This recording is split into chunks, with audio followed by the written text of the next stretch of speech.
Meghan is livid. Harry has met someone who is his age, with whom he is in love, and who is in love with him. Harry is in love with another woman of his age who is also in love with him. Now, you have stopped short, Lady C, of saying that Harry is having an affair. Yes.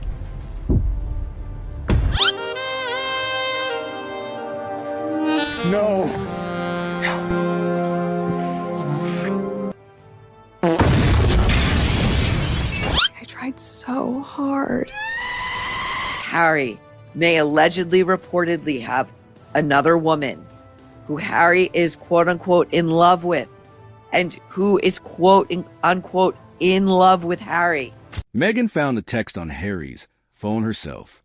What she did next reveals everything about what this marriage truly is. There is another woman in the photo and not in the picture. And not only that, I'm so excited. My words are tumbling out. Not only that, Meghan discovered this affair by discovering text messages on his phone. Do we know when? Affair is not even the biggest story here. Before this video ends, you will hear something the mainstream media refuses to touch. It involves those children. If Meghan had no womb, how was she able to produce 2 children? And also, how was she able to get pregnant between the births of Archie and Lily? Lady Colin Campbell, 7 unauthorized books on the British royal family, decades of insider access, a woman threatened with legal action more times than most people change their passwords, and she keeps talking anyway. That alone should tell you something. Before she said a single word about Harry, she said, "For you cannot sue me." Are you concerned, Lady C, about the potential for Prince Harry to sue you in a British court? He can't sue me. You can't sue for somebody for saying that you're in love with someone else and that they're in love with you.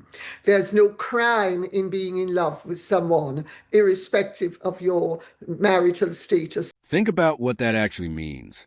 She calculated the legal exposure, weighed every piece of machinery that Harry and Meghan have shown they are willing to deploy against people who cross them, and decided that what she was about to say was completely bulletproof.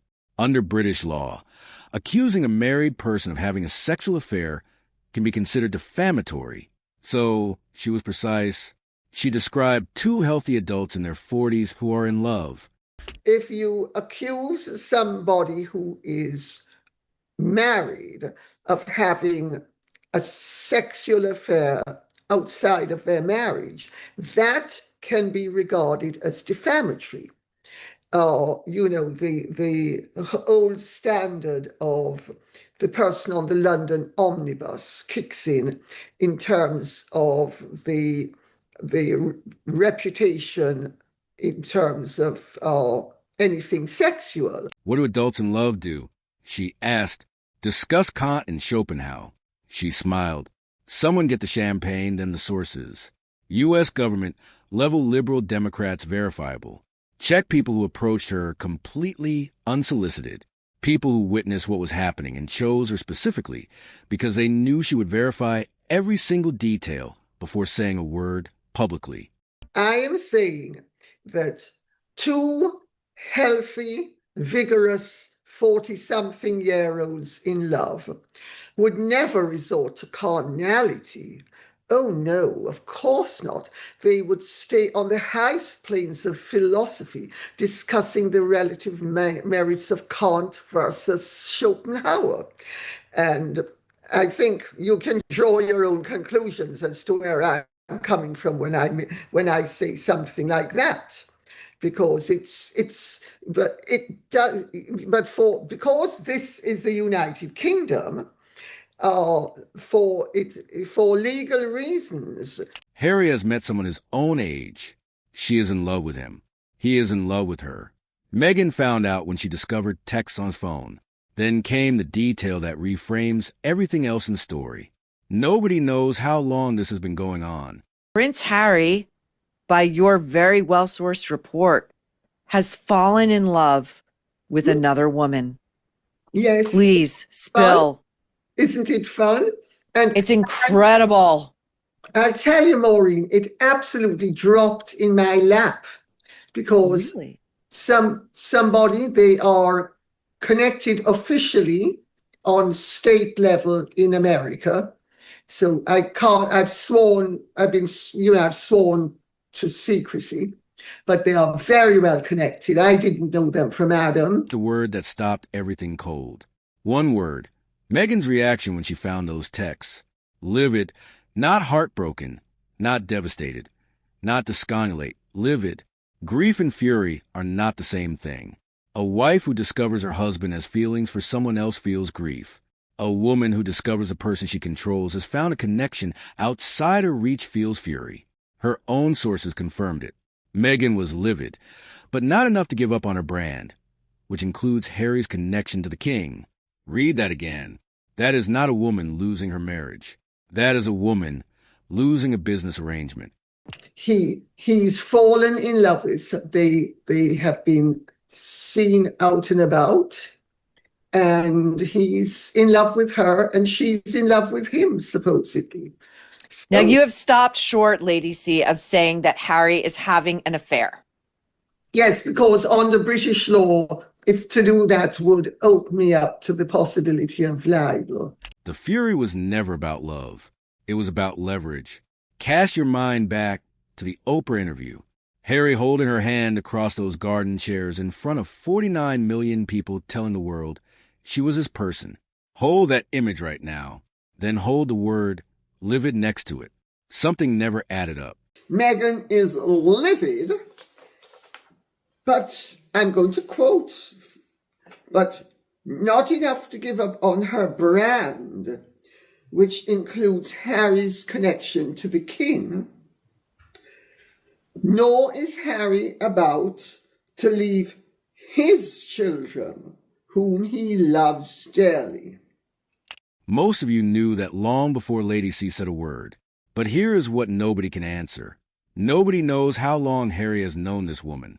And that single unanswered detail changes everything you thought you understood about the past 12 months. People have seen them together. Oh dear. My goodness, Harry's growing. Is it a backbone? Or, my goodness, maybe he's not going to be able to juggle those balls outside of windows anymore, because maybe they're going to be attached instead of detached. That would be progress, wouldn't it? Want to know if a marriage is genuinely falling apart? Do not read the statements. Read the calendar. Geneva alone, Chicago alone, Museum Gala alone, Children's Hospital fundraiser alone, Charity dinner alone, Red carpet alone, Tyler Perry tribute alone. More than 40 days without a single shared public appearance. And I tell you, I didn't invite it. It came to me totally unexpectedly, and it came through very, very reputable, provable, liberal Democrat sources in the United States, which also tells me that Harry and Meghan have blotted their copy within the Democrat Party in the United States. A couple who sat in front of Oprah Winfrey and told the watching world they were inseparable. 40 days. Meanwhile, Harry keeps returning to Britain. Without Meghan, without the children, a country he once said publicly was too dangerous for his family. Every single time he comes back, observers notice the exact same thing. He looks lighter, more relaxed, more like the man people remember from before all of this started. Back when Harry was madly in love with Meghan, he would allow himself to be led around by her. The implication being, the generous interpretation, Harry is no longer madly in love. My interpretation is he's no longer in love with her. The scales have fallen from his eyes. And then you drop this bombshell that there is another woman in the photo and not in the picture. Now fold the mystery woman into that picture. She lives in or near Montecito. Financially independent, well-connected, moves in circles of power and money without needing them to define her identity. She understands Harry's world without being consumed by it. People have seen them together. They have managed to evade cameras, so far with nobody knowing how long this has been happening. And I'm not going to say if it's actually in Montecito or near Montecito. But it's in the environs, let's put it that way. People have seen them together. Oh dear, my goodness, Harry's growing. Every solo trip, every empty seat beside Meghan, every photograph where one of them is someone the other is not, all of it looks completely different. Now, there was even talk of a vow renewal being quietly floated to paper over cracks. Think about what that signals. You only reach for a vow renewal when people have already started questioning whether the original vows still mean anything at all. Not only that, this all tracks because we don't know how long this has been going on for. The reporting from you is that the quote unquote other woman is somebody Harry's age. She is age appropriate in and around the environs of Montecito, which means probably of money, some power, discretion, understands all of that. That is not a couple protecting their privacy.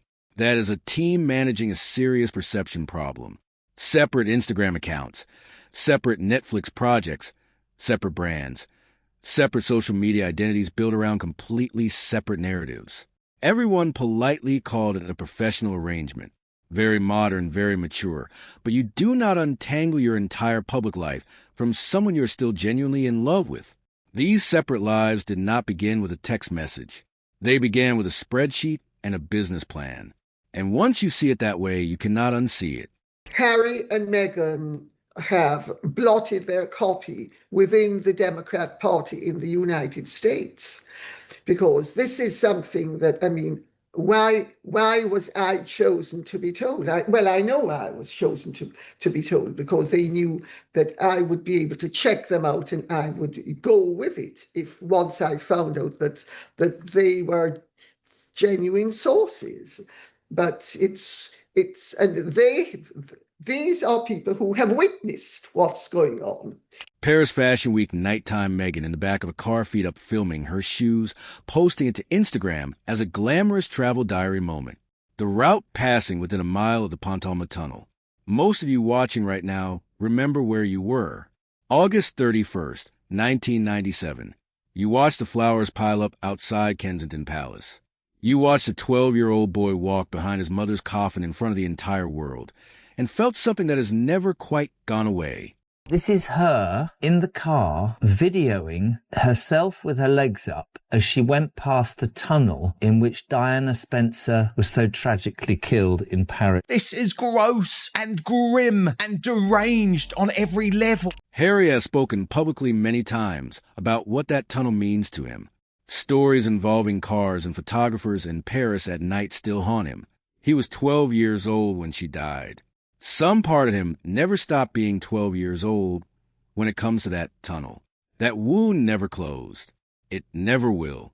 And there was his wife, feet up, filming her shoes, posting it as if it were a perfectly ordinary, fashionable evening. Her team said she did not realize where she was.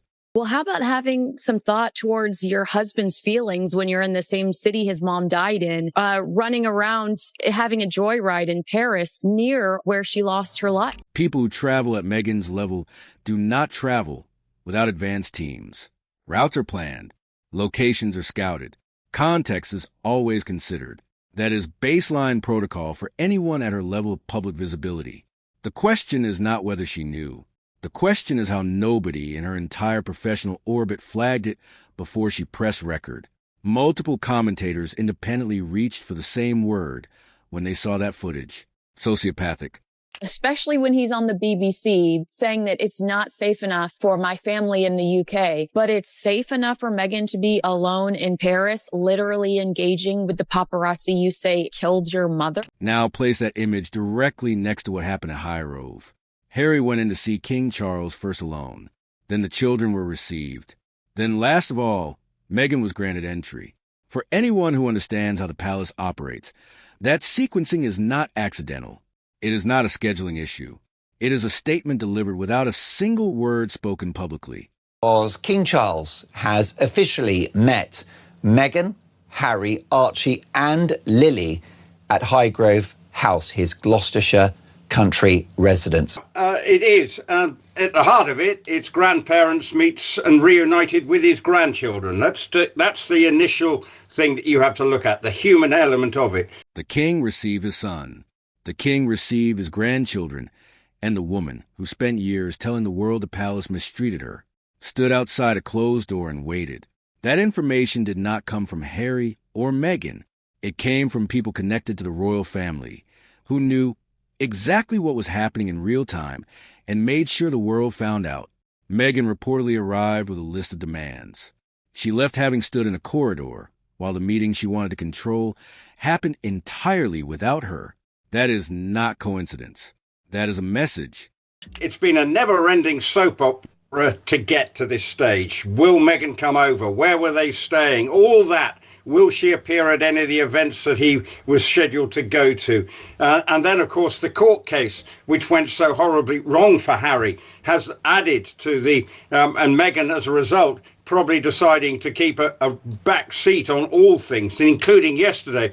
Too much coverage of this story keeps presenting Harry as someone who simply lost his way, a man who meant well, and got pulled somewhere he never intended to go. Your instinct that this is not the complete picture has always been right. Harry is not a victim in this story. He is a participant, a grown man who made choices publicly, repeatedly, consequentially. He signed the Netflix deals. He sat in front of Oprah. He wrote the memoir disclosing the most intimate details of his entire family for global consumption. He chose every single one. Nobody forced his hand on any of it, but the pattern goes further back than California. Yeah. But they have been making appearances separately for quite some time. I believe it was last year when Meghan and Harry announced they were separating professionally, that their brands were parting ways. And I thought to myself back then, this is the precursor. This is the precursor to an actual emotional marital separation.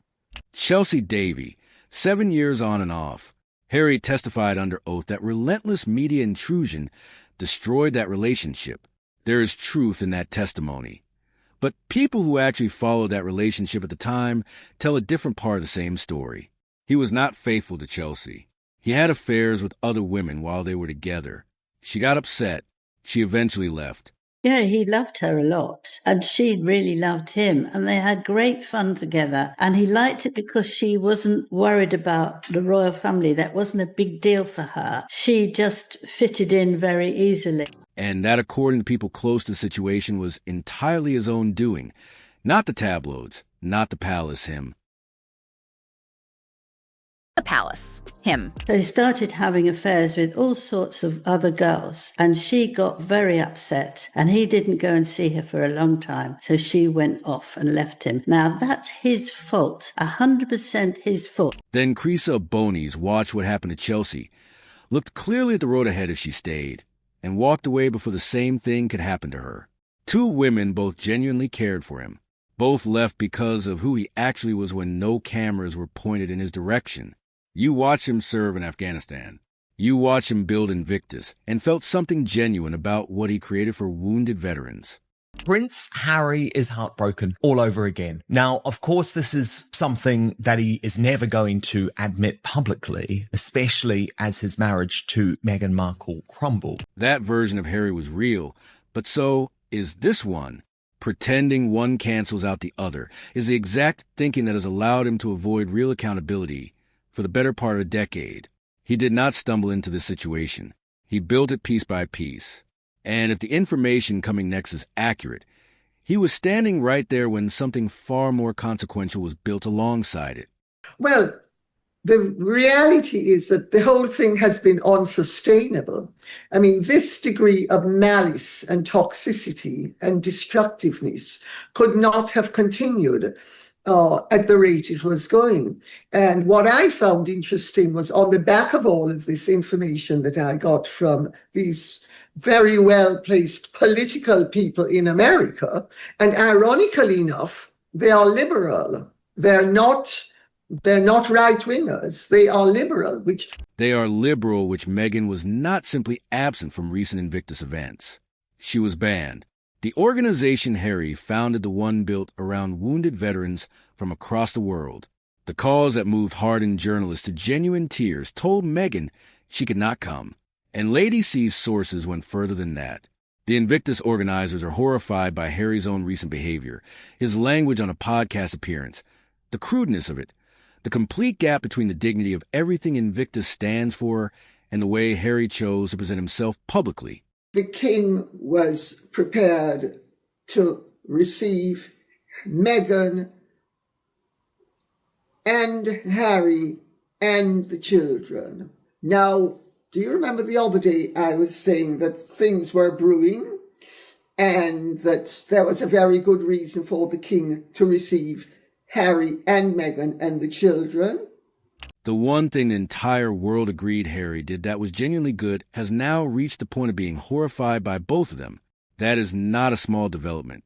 That is the collapse of the last remaining argument in his favor. Then there is the cooking show, the one nobody watched. I have just seen on another YouTuber's channel that Meg the Baby's horrible, boring cooking show on Netflix just got nominated for a Daytime Emmy Award. Can you explain how a show that was rated so low on the totem pole of Netflix shows received a nomination? As usual, everything the Harkles do or are involved with is so shady. This needs to be questioned. Lady C described it, and I am quoting her precisely, as wonderful for people who struggle to sleep. That show received a Daytime Emmy nomination. Lady C confirmed through a Hollywood contact exactly how. Ted Sarandos publicly championed Meghan when she arrived at Netflix. The show failed badly. To spare himself the professional embarrassment of having backed such a visible and expensive flop, they worked to secure her a nomination. Standard practice in Hollywood. Apparently, anyone can nominate their own show.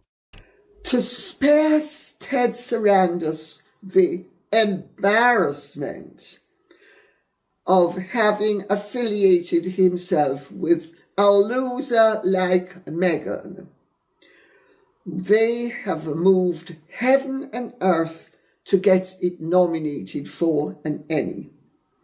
I actually checked this out with a Hollywood friend of mine. So it's not a bongo drum situation, I suppose you could say. It's just a straightforward checkout. And it's standard fare in Hollywood. That's how they work. The question is whether anyone actually votes for it. Compare that to William and Catherine. 2 primetime Emmy nominations for genuine content with real viewership earned on actual merit. No backstage conversations required. The contrast does not need a punchline. But none of this, not the ban, not the Emmy, not the text on Harry's phone, is a story you've been waiting for since the very beginning of this video. Anything is possible in Hollywood. We see the most grotesque performances on a daily basis and have seen them in the last year or two in full display of the rest of the world. Small example, Ted Sarandos saying that Meghan was very influential and blah, blah, blah, at a time that everybody else knew that they were getting at least half the board, to be polite about it all, and Netflix was trying to get rid of her. At the start, I told you Lady C's sources gave her 2 pieces of information. You have heard the first one. Now here is the second, and this is the part the mainstream media refuses to go anywhere near. The same sources who told Lady C about Harry's new woman told her something else entirely. Something that goes far beyond a marriage under strain. Something that sits at the very heart of the British monarchy itself. Leet was carried and birthed by a surrogate from the state of Colorado, transferred to Montecito by private jet, prearranged from the very beginning, NDA signed by every person present. Lily was born to a surrogate in Colorado and flown by private jet to California for the handover, so it wasn't the Stork or FedEx. And those people are liberals with impeccable, traceable identities who espouse many of the sympathies which Harry and Meghan grandstand about so hypocritically, You know, these pseudos have been seen through to such an extent that even people who might once have been supporters are now eager to bring their dog and pony show to an end. Lady C was explicit about this. For legal reasons, she is not asserting this as confirmed fact. She is reporting what verified, traceable liberal Democrat government sources told her directly. People she confirmed exist. People with official positions and real accountability. People with absolutely nothing to gain from making any of this up. Then there is Thomas Markle Jr. on record stating that Trevor Engelson, Meghan's first husband, told him that Meghan had a hysterectomy. Meghan has never denied it publicly. Trevor Engelson has never denied it. Not once.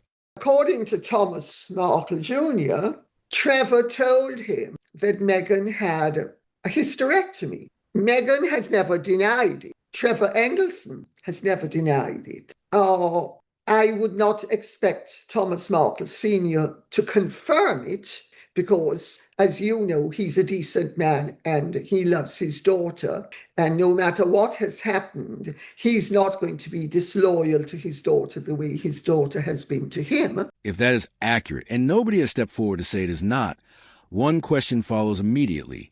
If Meghan had a hysterectomy, how exactly did she carry 2 children? Think about the twerking video, a hospital setting, a supposed 9-month pregnant belly. Lady C's sources called it completely fake, a total setup. Women who have actually been 9 months pregnant watched that footage and responded in their thousands with exactly the same observation. The body does not move that way at full term. The center of gravity alone makes those movements physically impossible. That is not opinion. That is how human anatomy works. And nothing about what appears in that footage is consistent with how a full-term pregnant body actually behaves. And Meghan and Harry, may I point out, have actually addressed this issue. They addressed it in their Netflix series when to prove that she gave birth to Archie. They aired a clip of a scan of a fetus with all of the identifying features removed. Then the Netflix documentary. They included what appeared to be ultrasound footage with every single identifying feature removed. Think about that choice carefully. If that is a genuine scan of your own baby, why would you remove the very details that make it identifiable as your baby? That is not providing proof. That is creating the appearance of proof while making certain the proof cannot actually prove anything at all. Here is why all of this matters far beyond any family drama. Both Archie and Leet are in the line of succession to the British throne.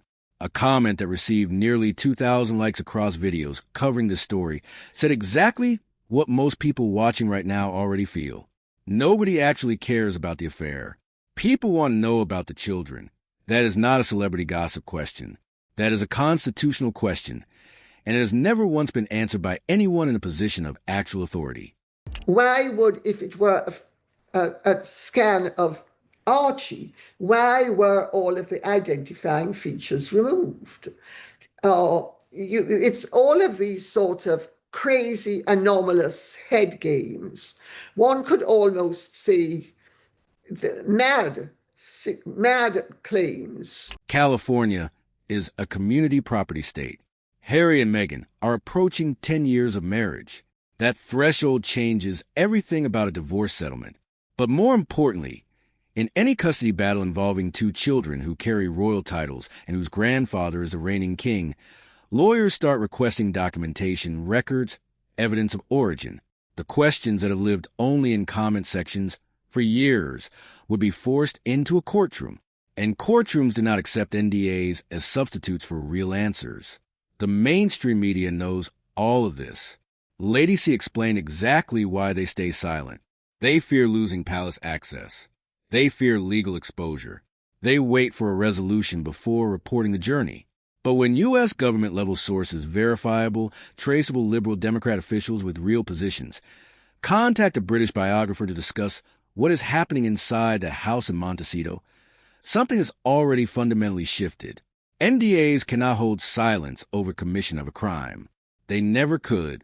The only question was always who would speak first. Now someone has. But if you actually listen very carefully, I don't think they actually said that Lily was born in California. They didn't necessarily say, and I just picked this up while listening to your thing, actually. I'm not sure that they said that Lily was necessarily born in Colorado so much as that she was born to, I think she might have been born to Colorado mother and transported behind his mother's coffin. Most of you remember exactly where you were that morning. You watched him grow into a soldier. You watched him build Invictus. You watched him carry a warmth through everything that no palace machinery could ever manufacture. And then you watched him make choice after choice that brought him here, to a house in California that does not feel like home, to a marriage described by those closest to it with one word, livid, to children whose origins are now the subject of claims from U.S. government sources that nobody in power will answer, to a woman somewhere nearby who apparently makes him feel something real for the first time in years. His father found comfort outside a struggling marriage.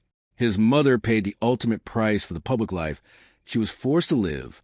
And Harry, the boy who was determined to write a completely different story than his parents, may have spent the last decade living that exact same story, just in a different time zone with different cameras.